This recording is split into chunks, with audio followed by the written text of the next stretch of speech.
everybody, it's Mrs. Hofferberth. Let's talk about oxidation and reduction.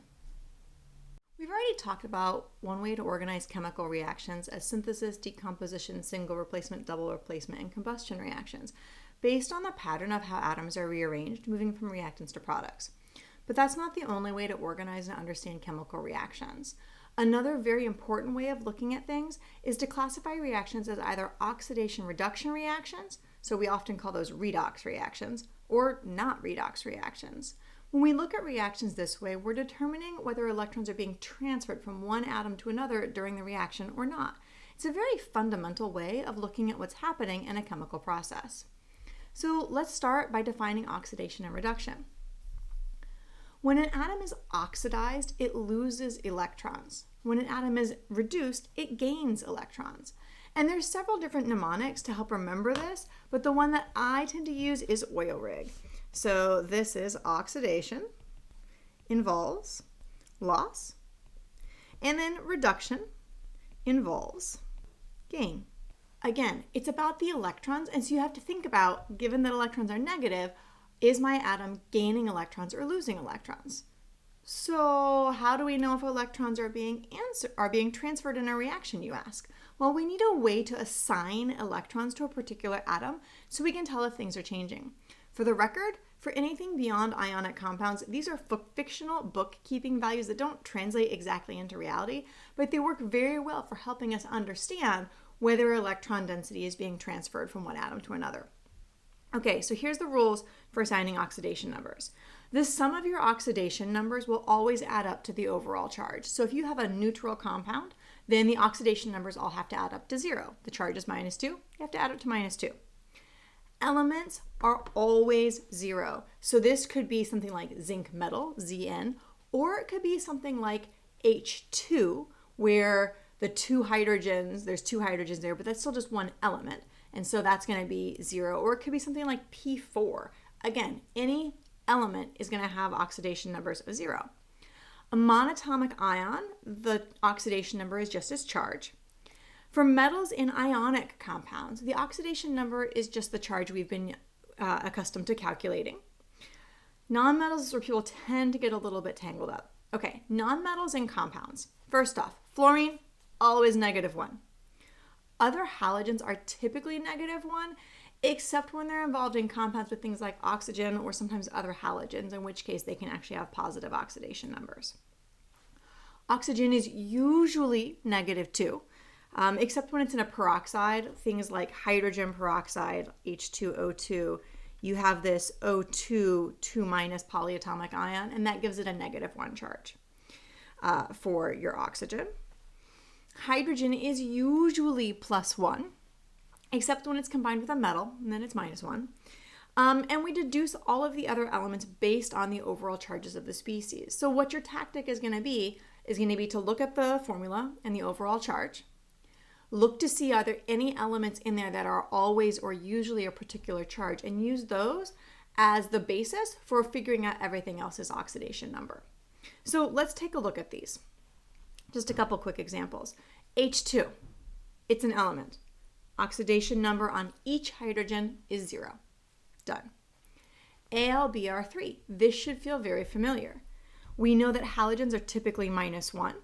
So each bromine has an oxidation number of -1, and that makes aluminum have an oxidation number of +3. For CH4, I look at this and I go, ooh, hydrogen's usually +1. So the oxidation number for each hydrogen is +1. There's 4 of them, which means the carbon's oxidation number has to be a -4 to balance that out, so we have an overall neutral compound. And for SO4 2-, I know my oxidation numbers have to add up to -2. And so since each oxygen is -2, and there are 4 of them, this gives me an overall -8 charge. So whatever sulfur is, it has to allow the oxidation number to add up to -2. And so sulfur must be a +6.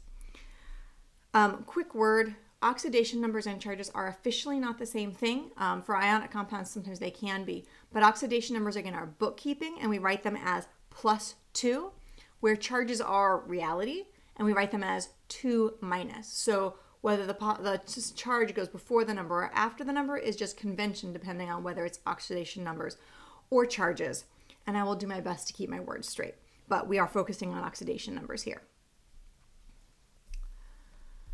Okay, folks, we're going to practice more in class, but now that you can assign oxidation numbers, we can actually look at an overall chemical process and determine whether any elements are changing oxidation numbers as we move from the reactants into the products and therefore being oxidized or reduced. So let's take a look with this fairly simple example. We start with magnesium. That's an element. Oxidation number is 0. We have hydrochloric acid. The coefficients aren't going to affect our oxidation numbers. You know hydrogen's typically +1 and chlorine's typically -1. So there's oxidation numbers there.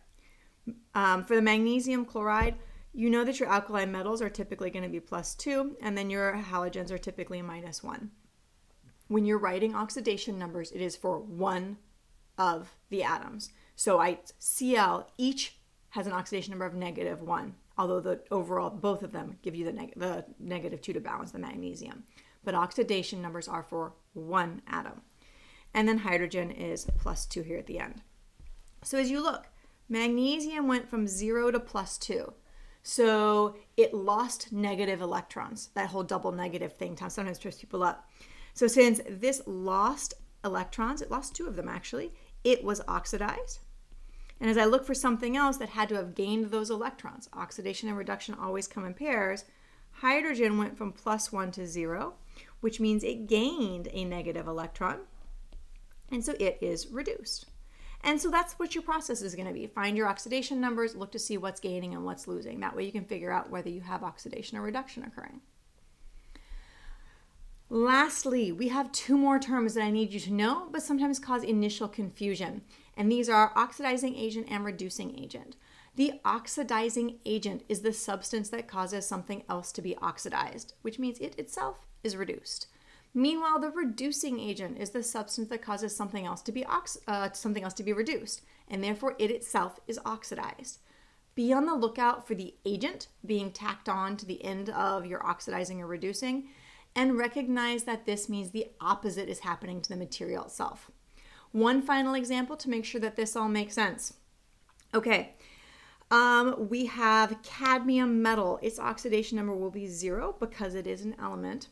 Then we have that reacting with solid nickel 4 oxide. Again, oxygen, each oxidation number is -2. There are 2 of them, so nickel must be +4.